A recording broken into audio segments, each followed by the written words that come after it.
Good evening, everyone. Good evening. I hope your Monday has been going fantastically.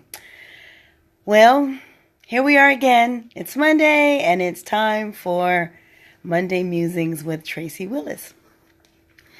Today, I want to talk about something I've had to deal with quite firsthand in the past month or so, and it has to do with final arrangements. And it dawned on me how many people truly fear preparing for the end. And the part that truly caught me off guard was a lot of the fears are shared by Christians. I know I shouldn't laugh at that because people have they have varying faiths, varying beliefs. But the one thing that's amazing, hi Lydia, is for people who say that they believe in whatever. Let's just say I'm a Christian. So I believe that when I pass away, I go to rest with the Lord. And that's my heavenly reward for all that I've done, the work, the labor, as I get to be with the Lord. You may be of another faith that believes in the afterlife or whatever the faith is. You believe you're going to be with your ancestors. But here's the thing, whatever it is you believe, there's something in you that knows that you're going to have to die. But you can be that same person that won't prepare for it. I ask a person a question, do you have a will? I don't want to talk about that right now. What do you mean? It's going to have to be done. So what is the fear in doing it? Or I ask someone, do you have a living trust? No, I don't want to talk about that either. And this is my thing. In either case, it has to happen. So if you believe that life is going to end, if you believe that you don't want to put your loved ones through turmoil when you pass on, then prepare to pass on. There are various resources out there where you can have these things done at low to no cost.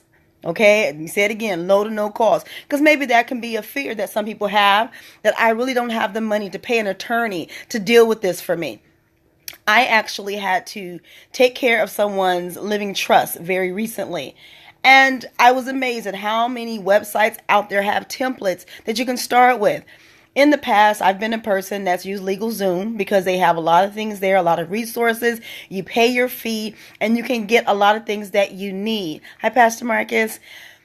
But we actually sit around and we won't do anything. And honestly, tomorrow is not promised to anybody. Hi, Yusuri. We all know that. We watch the news every single day. Someone's passing away, and I'm sure most of those people didn't plan it, whether it's a car accident, whether it was a stray bullet. It can be anything in the world, but we have to prepare because me working in a church, I've seen what happens when there is no preparation. The loved one passes away. The people left behind are selling dinners. They're doing GoFundMe pages. They're trying to liquidate assets. They're reaching out to people asking for loans. Why? Why? If you as an adult, basically over 18, when you can make your own choices, when you as an adult decide not to do something about making final preparations, you actually have done a disservice to the ones who you say that you love. You really have. So as a recap, let's make sure in our lives, I make it this week. Let that be this week's challenge. Look into, number one, a power of attorney. Find someone you trust that can be your power of attorney. Because trust me, if something happens to you and let's say you're unable to speak for yourself, what you don't want is the government speaking for you. If you have 2 pennies, they're going to take 1.5 of that penny, put you somewhere in a facility that you wouldn't dream of even walking into, let alone living in. They will drain whatever you have. If you have a home, they're going to take it, liquidate it. Whatever is in that house, they will liquidate it. And you would be in a facility until all the money's gone. Then all of a sudden you're going to be in a free facility with bed sores and praying for God to take you out of here. When all you had to do was pick a power of attorney. Simple process. Again, they got templates out there. You can create them and make sure you have a notary come do it for you. In my case, I'm a notary, so I had to go get a notary to help me out. but get that in place. Number 2, living trust. If you got more than 5 cents, that's something you've worked your life for. You have done whatever you had to do. You worked sun up to sundown. You had your hustle going. It's yours, period, okay? Create the living trust. Make yourself the beneficiary of your living trust. Itemize your stuff. Your house, your car, if you have bank accounts, itemize that stuff. Put it in there. Pick somebody who you trust. We all got somebody we trust. Somebody. Make them the person who gets it when you pass on. But again, it prevents our lovely government from taking everything. What you don't want is anything to be in probate. That's what you don't want, okay? And the final thing is your last will and testament. Now, they have templates out there that will be your living trust and your last will and testament together. That's fine. A site that I just recently went to is called Law Depot. I want to say that's what it was called. Found out I got some other relatives use the exact same site. The template walks you through plugging information in. Literally plug. And here's the kicker. I'm thinking, oh, this is a discount something. It may not be everything I need. I got the exact same thing, a living trust from another family member. It was drawn up by a bank. Do you know it was the same information in there?